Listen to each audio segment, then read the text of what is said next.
Assalamualaikum warahmatullahi wabarakatuh. Alhamdulillahirrabbilalamin. Nahmaduhu wa nasta'inuhu wa nastaghfiruhu wa na'udzu billahi min syururi anfusina wa min sayyiati a'malina. May yahdihillahu fala mudhillalah wa may yudhlilhu fala hadiyalah. Asyhadu an la ilaha illallah wa asyhadu anna Muhammadan abduhu wa rasuluhu la nabiyya ba'dah, amma ba'du. Pertama-tama marilah kita curahkan kehadirat Allah Subhanahu wa taala yang telah memberikan kita beribu-ribu nikmat, di antara nikmat iman, Islam, ihsan serta sehat walafiat, di mana dengan nikmat tersebut kita dapat beraktivitas dengan baik dan kita dapat melaksanakan ibadah-ibadah yang lainnya dengan baik. Tak lupa salawat serta salam marilah kita curahkan ke junjungan kita Habibana wa Syafi'ana wa Nabiyana Maulana Muhammadin sallallahu alaihi wasallam, juga kepada para keluarga, para sahabat, dan kita selaku umatnya, semoga mendapatkan syafaatnya kelak di yaumil qiyamah, amin ya rabbal alamin. Dan yang saya hormati kepada Bapak dosen pengampu mata kuliah Islamic Worldview, yakni Bapak Dr. Ahmad Alim LCMA, juga kepada teman-teman yang saya hormati dan saya banggakan di sini. Saya Muhammad Fathul Mujib izin ingin memaparkan beberapa materi seputar mata kuliah Islamic Worldview dalam rangka memenuhi tugas ulangan tengah semester pada semester 2 ini. Baiklah, di sini saya akan memaparkan beberapa materi. Di sini ada 7 materi yang akan kita bahas. Yang pertama, Islam pandangan kehidupan. Yang kedua, konsep wahyu. Yang ketiga, konsep kebenaran. Yang keempat, konsep Tuhan. Yang kelima, konsep ilmu dan klasifikasinya. Yang keenam, konsep manusia. Yang ketujuh, konsep problematika epistemologi barat. Nah, itulah beberapa materi yang akan kita bahas dalam video kali ini. Baik, langsung ke pembahasan pertama. Di sini ada Islamic Worldview.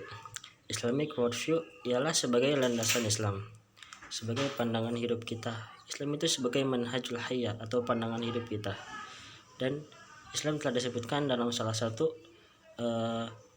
firman Allah Subhanahu wa taala dalam Al-Qur'an, Bismillahirrahmanirrahim, Inna dina 'indallahil Islam, bahwasanya agama di sisi Allah yaitu agama Islam. Ya, oleh karena itu jadikanlah Islam itu kacamata Islam, sehingga kita dapat jadikan Islam sebagai pandangan hidup. Worldview ini dalam istilah lain bahasa Arabnya itu dikenal dengan istilah asas Islam atau dengan istilah al-mabda al-Islam, dengan yang lainnya seperti royatul Islam, Islam sebagai landasan hidup atau Islam sebagai pegangan. Di sini ada pembahasan yang kedua, yaitu konsep wahyu.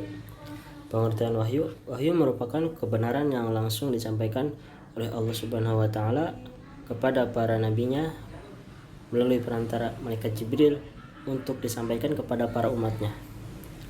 Wahyu memiliki al-isyaratus sani'ah atau isyarat yang tepat, al-kitabah atau tulisan, al-risalah atau pesan, al-maktub atau tertulis, al-i'lam al-khafi atau pemberitahuan yang bersifat tertutup, al-ilham atau ilham, al-kalam al-khafi as-sani atau pembicaraan yang bersifat tertutup, tidak diketahui pihak lain dan cepat.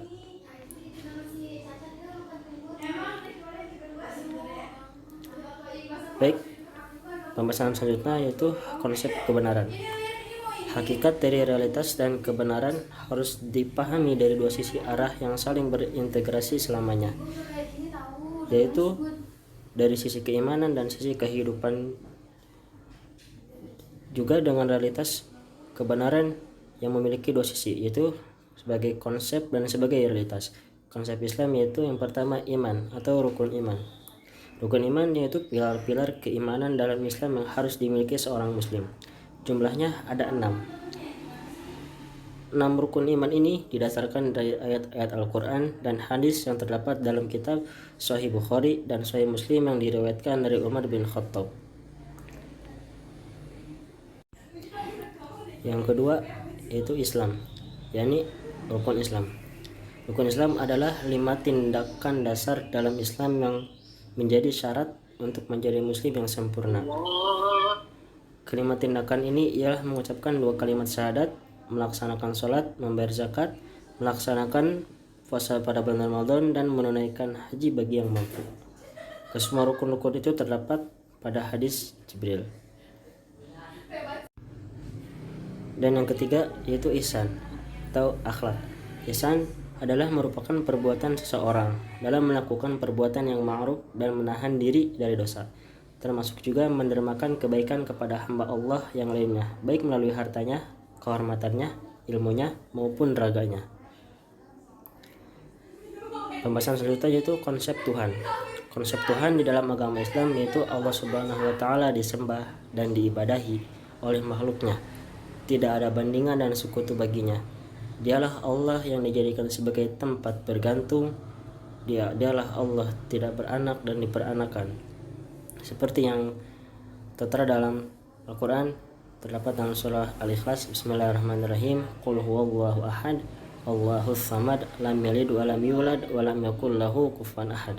Maka dari itu, konsep Tuhan pada agama Islam yaitu berdasarkan pada wahyu, bukan terhadap budaya tertentu, kesepakatan tertentu, dan bukan juga terhadap spigmati akal tertentu.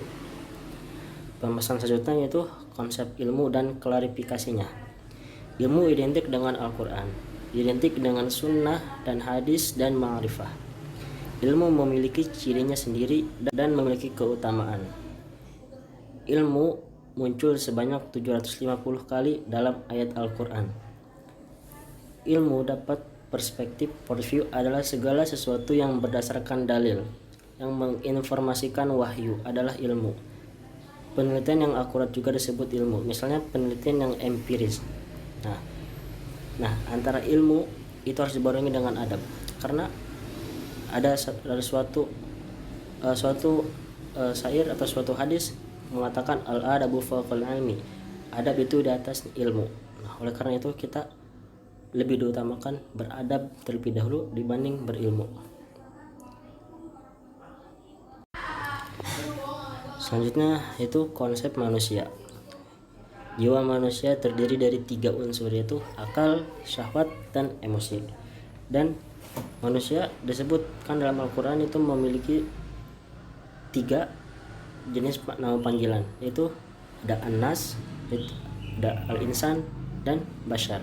Nah, akal ketika dididik dengan baik maka akan melahirkan hikmah.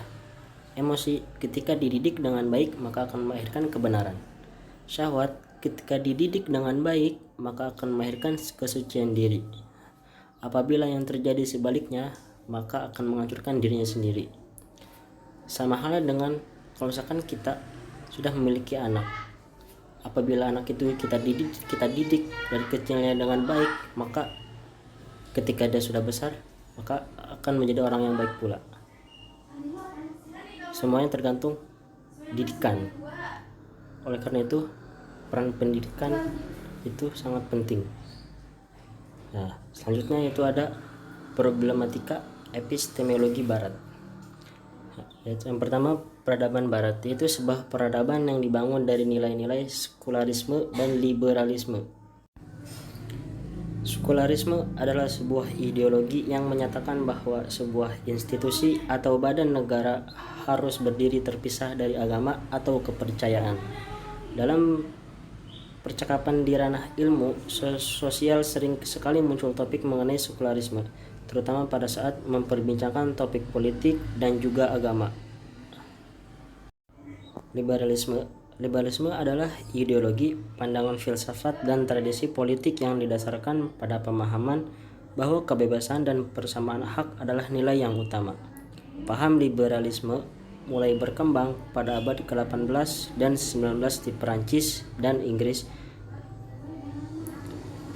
Nah, peradaban barat adalah kelanjutan peradaban Yunani yang menjadi inti peradaban barat. Cirinya yaitu, yang pertama, meremehkan hal-hal yang di luar indera, seperti meremehkan adanya makhluk gaib, seperti adanya malaikat, adanya setan, adanya jin. Mereka semua itu tidak percaya dengan adanya itu. Yang kedua, kelangkaan rasa keagamaan dan kerohanian. Dan yang ketiga, menjunjung tinggi kehidupan duniawi, berlebihan menikmati kehidupan. Dan yang keempat, materialisme. Itu saja ya pembahasan yang dapat saya sampaikan pada video kali ini. Mohon maaf bila ada kesalahan baik dari perkataan maupun PPT yang saya buat, kurang lebihnya mohon maaf. Syukran, wabillahi taufiq wal hidayah. Wassalamualaikum warahmatullahi wabarakatuh.